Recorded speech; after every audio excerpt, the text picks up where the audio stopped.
musicalmente intrascendente sí, pero es muy difícil. De hecho, Karajan, también os cuento la anécdota, cuando llegaba a los ensayos, no ensayaba las arias. Y a las arias no sale, no hay ningún problema con los recitativos. Juntaba a los solistas, los recitativos. Y con los recitativos es lo más difícil. Y es lo más difícil, evidentemente. Y es muy diferente respecto a dirigir sinfónico, es otro mundo. En mi carrera pues, tuve la mala suerte de que no tenía ningún buen maestro de ópera en mi carrera de dirección y me lo tenía que buscar luego por mi cuenta porque yo no me veía capacitado de afrontar una ópera sin conocer los recitativos. ¿Cómo se dirige eso? Porque es otro mundo diferente, no tiene nada que ver. Y es verdad que aquí no suena nada de pam, pam, tararán, tararán. Sí, pero como no me está bien eso, el pitoste que va más, el pisto, es totalmente manchego. Es absoluto. Aquello es un caos. Y los cantantes te miran con mala leche. Claro, te dicen, oye, que no está. Y no está bien, lo descuadras a ellos y aquello va descolocadísimo. Y es muy importante. Y se pierde el dramatismo también. Hay que meter los acordes en el momento justo, etcétera, etcétera. Recitativo. Bueno, la tesitura todo el mundo sabe lo que es, pues desde lo más grave hasta lo más agudo. Dice, ¿qué agudos tiene? ¿Qué tesitura más grande tiene? ¿No? ¿Qué alta? ¿No? ¿Qué amplitud tiene? ¿no? Y un coro, ¿qué es un coro? Pues un coro, aparte de los intervenientes, de las personas que intervienen dentro de la formación, es el personaje que hablábamos antes del coro, ¿no? Que también narra, cuenta historias y es muy importante, sobre todo en Verdi. Muy bien, vamos a pasar ya al argumento de la obra. Nos vamos a centrar en el interrogatorio, a escuchar un poquito de música y yo voy a ir comentando alguna cosilla. Entonces, era típico en el romanticismo que se llamaran a las secciones, a los jolines, a los actos, vaya tela, a los actos que se le pusiera un título, ¿no? Luego ya eso se puso en desuso, ¿no? Pero empieza acto 1, el duelo. Bueno, yo no voy a destripar el argumento, voy a ir diciendo cosillas, ¿eh? Pero vamos, que seguro que lo sabéis y lo veis, pero vamos, yo voy a ir diciendo cosillas. El acto 1 se llama el duelo, pues evidentemente acaba con un duelo, ¿eh? Es en el Palacio de la Aljafería de Zaragoza, que es propiedad del rico, del barítono rico, que es el conde. Entonces, empieza la ópera así. Ya os comento un poquillo, a ver si suena. Va a sonar, ¿eh? Que empieza un poco piano.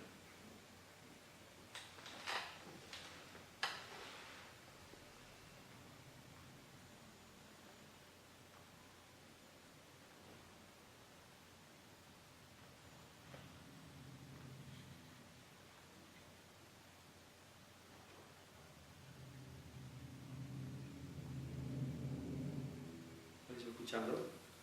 Es que a este director le gustaba muy piano timbal, digo yo, ¿no? Si habéis escuchado algunas oberturas de Beethoven, por ejemplo, casi siempre, o otras oberturas, empiezan con un redoble timbal o con un acorde fortísimo en la orquesta. ¿Por qué? Este, ya digo, tiene otro significado, pero el hecho de que empiece con un timbal también es bastante interesante. Es para que, oye, que va a empezar esto, venir para acá. De hecho, por ejemplo, este pianísimo, la mayoría no lo hacen los directores, en esta versión sí.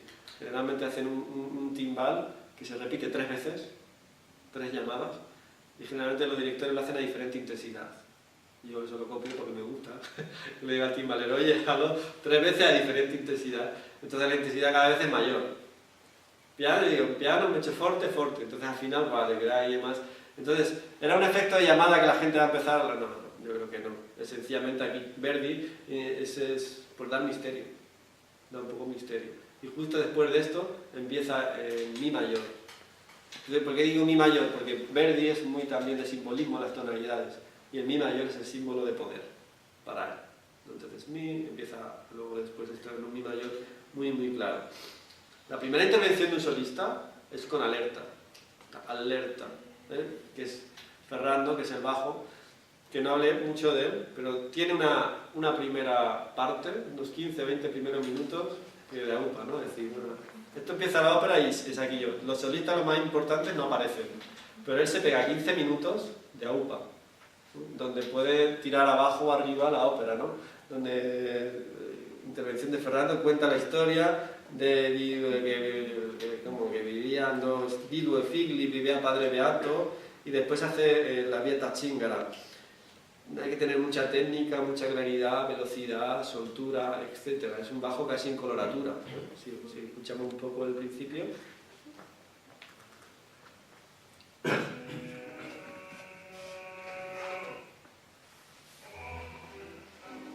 Súbelo un poquillo.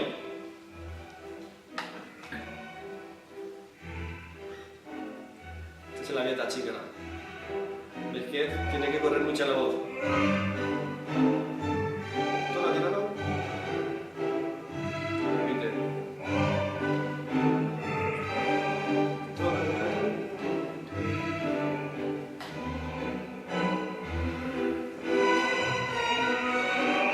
Esa es la primera intervención del bajo en su área esta. Entonces,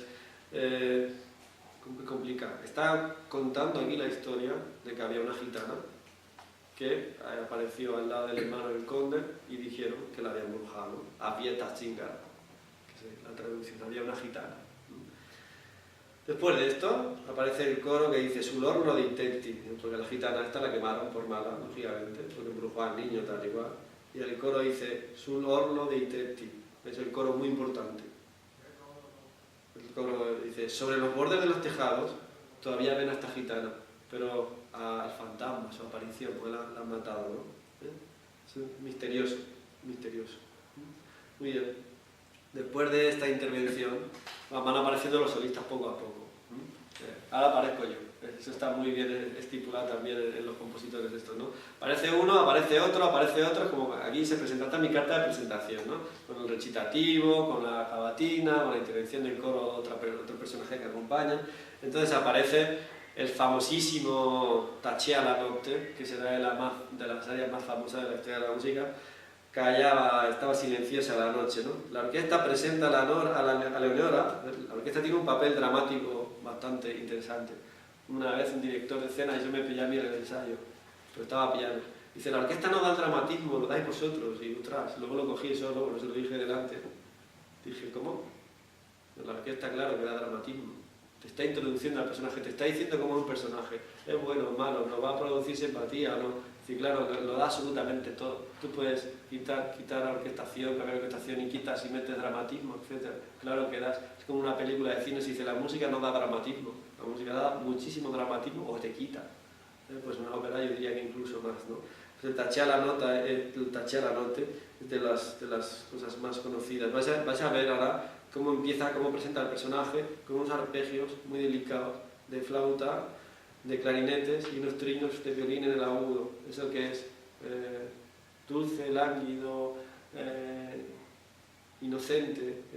Siempre Verdi está recurriendo a la retórica barroca. Que es la retórica barroca, intentar mostrar con la música lo que va a acontecer o lo que está aconteciendo, ¿no?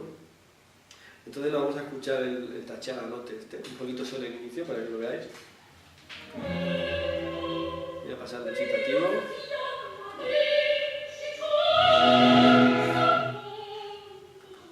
Y aquí en nada vais a escuchar cómo presentaba.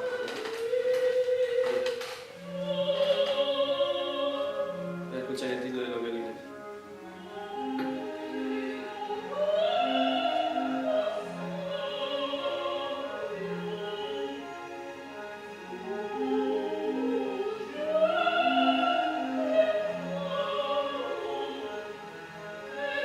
Una persona inocente que está enamorada y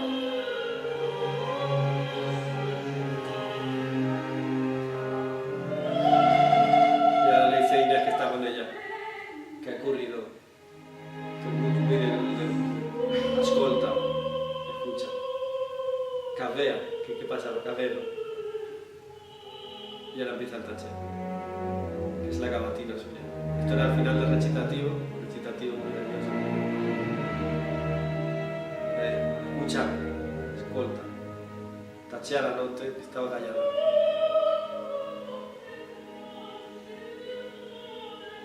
Etcétera. No nos da tiempo. Ya lo escucháis el miércoles. ¿Vale? Pero es eso, ¿veis? Cómo ha presentado un personaje en la orquesta, cómo ha pasado esto. Esto es muy prototipo también. ¿Qué pasó? ¿Verdad? Y dice, escúchame. También ascolta, escúchame que verás cómo voy a lucir ahora, lo bien que voy a cantar, ¿no? Ascolta, le puedes decir al público, a contar aquí todo el mundo, y ya veréis lo que voy a cantar, ¿no? Muy bien, justo después de esto, y te está saltando cosas y tal, estoy siguiendo a cosas muy representativas, llega el personaje bueno, que es el tenor, y canta la canción famosísima del Trovatore, la que se cantaba cuando le cantaban a Verdi, esto y tanto, y se hizo famosísima. Es que no sé con qué se podría comparar hoy en día, creo que casi con nada. Cuando decimos canciones pop, pues esto es que en sus días mucho más. Pero es que además la gente lo cantaba, lo tatareaba, lo tocaba con la guitarra, etc., ¿no? Que suele utilizar un trovador, una mandolina, un laúd, ¿no? Pues el trovador, desde fuera del escenario, se escucha deserto sulla terra, solo estoy en la tierra, solo estoy en la tierra. Pero sin embargo, un corazón me da esperanza. Ese corazón es el de Leonora, ¿no? Y es el que él toca, que se escucha de fondo. Ella está en el palacio y ahí empieza el deserto sulla terra, que lo vamos a escuchar, que también nos sonará. No es el aria ni nada, esto es una intervención del trovador. Esto lo está escuchando ella, todo el castillo.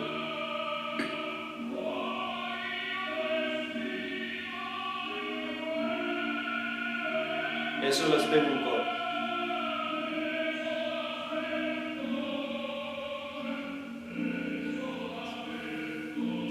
¿Verdad? Me sonará también, ¿no? Deserto sulla. Es su primera intervención, pero no apareció en escena. Lo gordo le viene luego. Esto lleva muy poco de ópera y ya está el tío ahí fuera de escena atizando por el agudo. Es nada más empezar. Entonces la cosa es bastante complicada.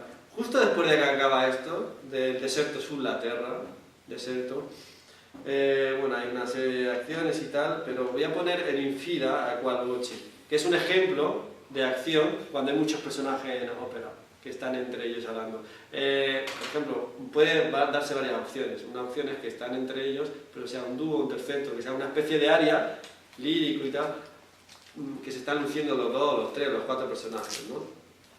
Pero en este caso es una especie de transición rápida y de diálogo entre ellos. Y el compositor, ¿cómo se las ingenia para mostrar eso con la música? ¿Cómo? Con el tempo más rápido, con el acompañamiento más veloz y con diversos artilugios para que aquello esté en movimiento. De hecho, Verdi es uno de los primeros compositores que escribe en la partitura los metrónomos, si conocéis lo que son los metrónomos. Negra igual a 100. Negra igual, y Verdi aquí tiene 3 metrónomos que después de ver la partitura dice, anda, fíjate, para las arias 50, para los momentos de transición entre ellos, de bocadillos y tal, pero que no son muy dramáticos, 80, y para los momentos de mucha tensión y mucho dramatismo, 100 o 108. ¿Tienes eso? Entonces, si tú tienes en tu cabeza, como director, esos tempos, ya lo tienes. Y él lo quiere así, y funciona bien así. Si te pasas, está mal, y si te quedas corto, le cargas la acción. Entonces ahí está, si tienes esos tempos en tu cabeza, está bastante bien. Entonces, el trovador está cantando y ella ve a una persona que no es el trovador, sino que es el conde. Entonces sale y dice, estás cantando, tal, estás aquí, tal. Y luego el trovador llega y dice, y vas al conde. Y le dice, infida, infiel. Y pega, esto también cuando yo lo ensayo con la orquesta se lo cuento la historia, pero que sepa. Infida, infiel. Y pega una voz ahí, infi. Y el da, infi, da, coincide con el acorde. Con el acorde que Verdi, claro, no la orquesta, la cuerda solo, para los clarinetes, la flauta, sino ahí que hace la percusión, los metales, y hace solo esto, infi, ¡pam! Un golpe, retórica barroca. Infiel, y eso lo muestro con la orquestación y con la armonía tétrica y trágica, ¿no? Y luego ya cuando se desarrolla, cual boche, y ella dice, ¿qué pasa aquí? Pero no eras tú el que estás... Claro, ya está despistada, porque ha ido a cantar a uno que se pensaba que era ese, y entonces se va para ese y lo coge, pero ese resulta no, y el otro le dice, eres una infiel, que te vas con el conde. Y entonces el conde le dice, ¿pero tú quién eres? Y dice, pues yo soy Manrico, de Urgel, tal y cual. Y dice, ¿y cómo te atreves a venir aquí? Entonces se lía aquí, que este momento que yo de escena, que no es mucho diálogo entre ellos, ¿no? Y empieza... ¿Has oído? Es que es perfecto. Cuando dices, ¿cómo se habría podido escribir esto?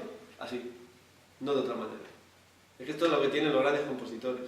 Tú piensas en cómo podías escribir esto. No lo puedes escribir de otra forma. Esta es la forma ideal. Infi, da. Y de ahí sales. Da por otra vez. Y tiene mucho dramatismo, claro, el da.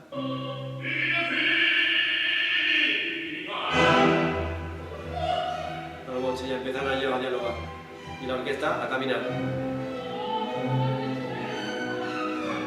Es muy difícil de cuadrar, porque ellos están siempre entre ellos dialogando, se le quedó un bocadillo a alguno, se ha perdido.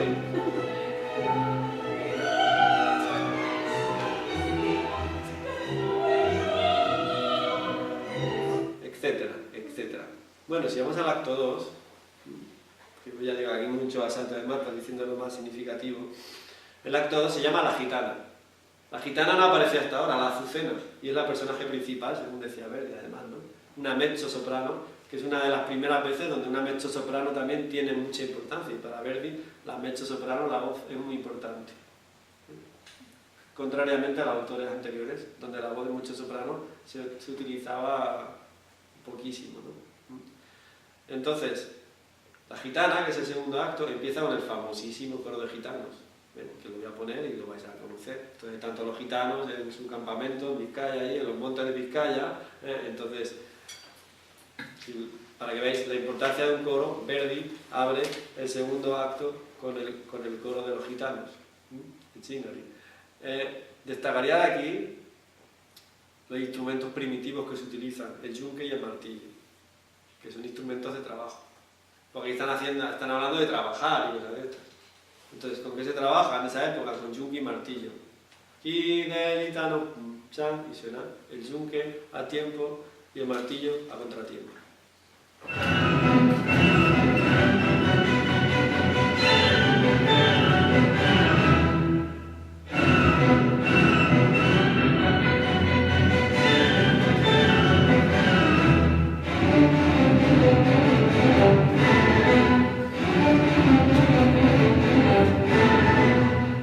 Esto se llama Vedi le fosche notturne, que significa ved que se está portando en la oscuridad de la noche y se está amaneciendo y nos deja ver el alba, las nubes, el sol, etcétera, etcétera, ¿no? Mira, en la segunda estrofa, mira, tal, y es un coro muy bonito. Este de los que se programan, grandes coros de ópera, este está, el coro de los gitanos. Un concierto de Antonio Gala de ópera, los grandes coros de ópera, grabaciones, este coro está. Verdi era un grandísimo compositor de coros, el Nabucco, ¿no? Es el himno casi nacional de Italia, ¿no? El famoso el vapensiero. Muy bien. Después de justo de esto es cuando llega la gitana. Y diría que el leitmotiv de la partitura entera es una frase, que es donde se resume todo, que es el mi vendica, que significa véngame. Ella le está diciendo, Azucena, la gitana, le está diciendo a Manrico, el tenor no poderoso, le está diciendo véngame, lo que ha pasado, que han matado al hijo de la gitana, entonces la madre de la gitana dijo que tenía que vengarme, entonces a la gitana se le ha quedado eso siempre. Entonces, además decimos, entre Verdi y Wagner, pues a lo mejor hay más coincidencias de lo que nos imaginamos, ¿no? Por ejemplo, de hecho a Wagner la acusaron en su última, a Verdi en su última época con Otello, con Falstaff, le dijeron que era wagneriano. Pero, por ejemplo, la cuestión del leitmotiv de un tema que se repite mucho está aquí, porque el mi vendica, si no melódicamente, aunque ahora vamos a ver un trozo que melódicamente se repite muchas veces, que habla de cuando quemaron a su madre, que en el estilo y la vampa, que cuando quemaron a su madre, el mi vendica aparece continuamente, ¿no? Que dice su hijo Manrico, dice la strana parola ogni, esa extraña palabra, siempre, todavía, ¿qué quiere decir? ¿Qué quiere decir? Y ya luego se lo explica. ¿Qué es eso de mi vendica? Además, lo aparece Verdi, se lo hace pronunciar a ella sola, sin orquesta, sin nada. Mi vendica. Entonces eso suena como una tumba, mejor dicho, ¿no? Es decir, no quiere molestar ese texto con nada, ni con el coro, ni con la orquesta, ni con un mínimo acompañamiento, ¿no?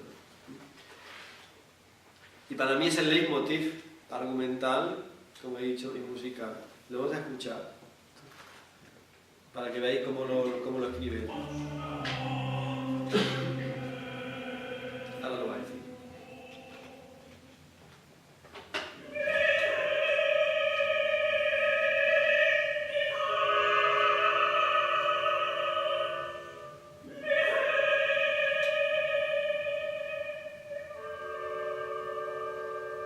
l'arcana parola yo.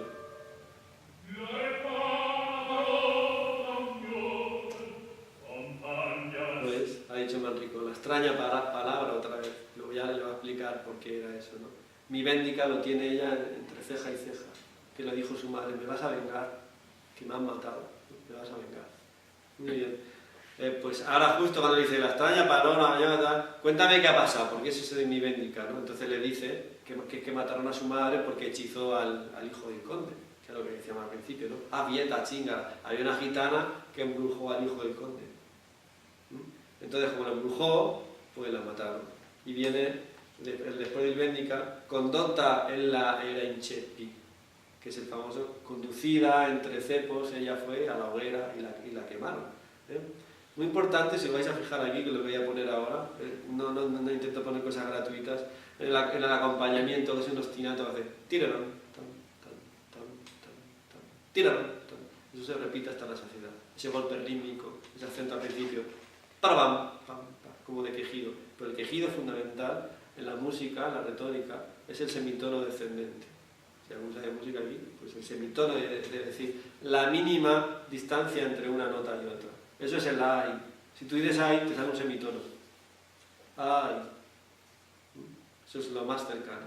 Pues ese quejido lo hacen perfectamente los oboes y los violines. Y eso es lo que es el condotta. El condotta la conduce a la muerte. ¿Y qué está? ¿Qué está? Hay quejidos. Hay sufrimiento. Y hay semitonos. Y eso se escucha perfectamente. Por eso cuando dicen que la música no da dramatismo, que lo da al actor, es mentira. Pues el compositor está continuamente intentando transmitir eso, ¿verdad? Escuchadlo hasta un segundo, el condotta.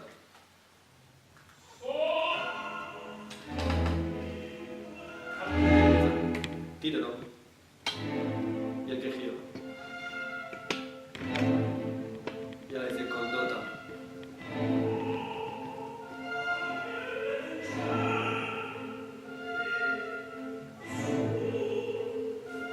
Todo el tiempo no varía nada, no hace falta, solo cambia la armonía. Y abre, cierra.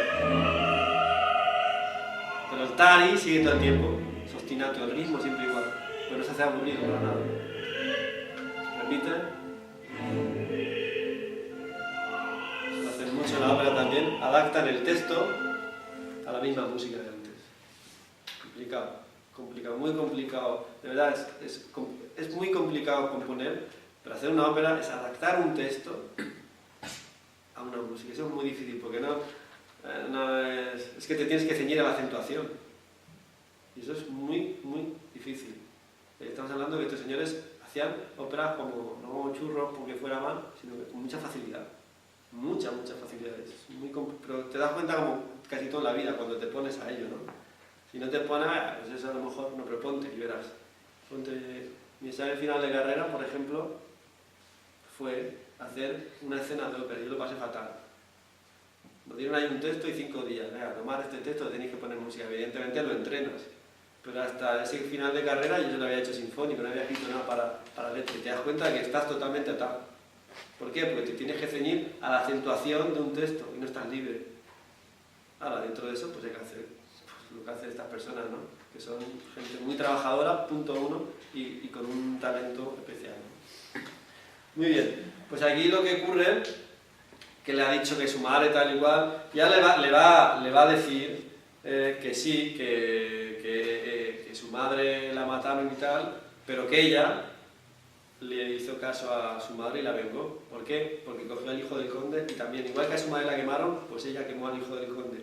Pero hay una cosa muy fuerte que ocurre aquí, que es que al tirarlo a la hoguera, en vez de tirar al hijo del conde, alguien tiró a su propio hijo. Entonces eso es un momento muy trágico y se escucha perfectamente la orquesta con unos acordes muy llenos y muy dramáticos. El acorde dramático por excelencia, si alguien de aquí sabe armonía, es el de séptima disminuida, con los trombones de por medio. Los trombones siempre se asocian a algo del extramundo, ¿no? Es decir, como algo, por eso lo utiliza Mozart en el Requiem, etc. Es decir, como algo ultratumba. Entonces, cuando siempre se habla de algo de muerte, de misterio, de horror, ahí están los trombones. no hay ningún trombonista, entonces, pero no pasa nada, eso lo tienen asumido. Los tíos van, pam, cuando meten el trombonazo, eso es que haya pasado algo. Un instrumento tiene una proyección brutal, y tiene mucha fuerza y también tiene agilidad. Entonces voy a poner justo el momento en el que ella le dice al que no es su hijo, que es Manrico, porque es el hijo de otro, se equivocó, que realmente mató a su hijo. Il figlio mio había bruciato, había quemado a mi propio hijo. Esto sigue aquí, sigue aquí en la misma pista, vamos. Es justo después de esto. Ya vais a ver qué fuerza tiene esto y qué dramatismo.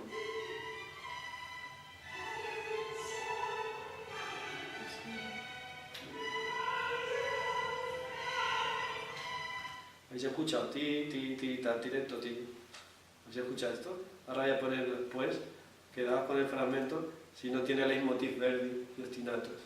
Para identificar esto en Verdi, ti, ti, ti, en esta ópera es una hoguera. El trino es el fuego que sube y baja. Ahora voy a poner otra cosa, esto es un leitmotiv, que se representa siempre que suena eso, está una hoguera de fondo. Me estaba diciendo que no sabía qué hacer, pero escuchó un eco que era la de su madre. Tenía el hijo del conde.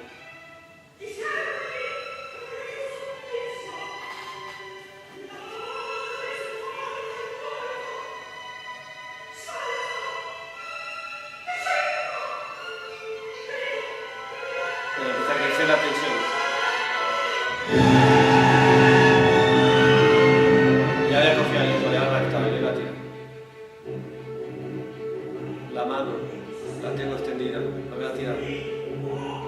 Estrigo la víctima, la cojo. Y la golpeo la pieza. Los cromatismos ahora en el chino y la viola. Ahora, ¿escucháis? Un yo lunar, me va a quemar.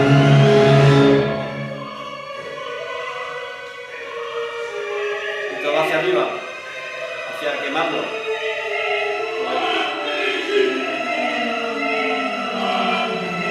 Y habría escuchado. Cromatismo, la escala cromática entera. Y ahora dice solo filio, sin orquesta. Tiene mucho dramatismo. Los trombones. Está resaltando que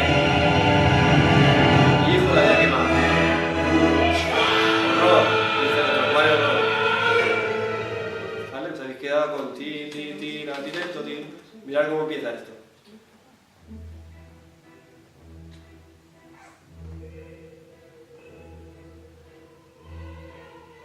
Suena, ¿no? ¿Verdad que me estaban poniendo muy inteligentemente? Tri de la vampa, arde el fuego. Y ahora el otro era que el fuego estaba ardiendo. En el primer estri de este era para la madre de ella.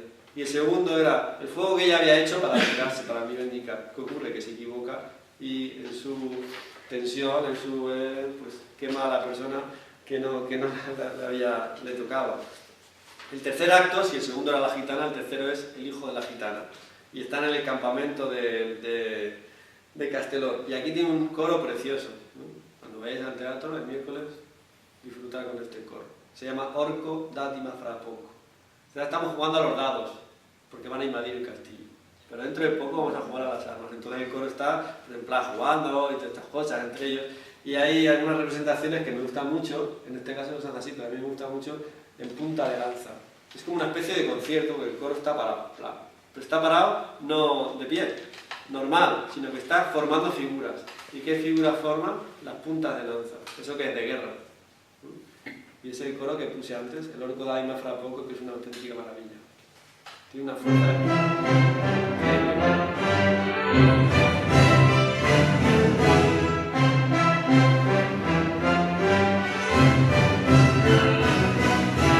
muy militar, por el flautín, instrumento militar, por excelencia. O sea, el flautín no está escribiendo. Lo llevan los militares, si ves fotos ahí, a los soldaditos de plomo le dejan el flautín. Percusión turca, plato, bombo. Y ahora empieza.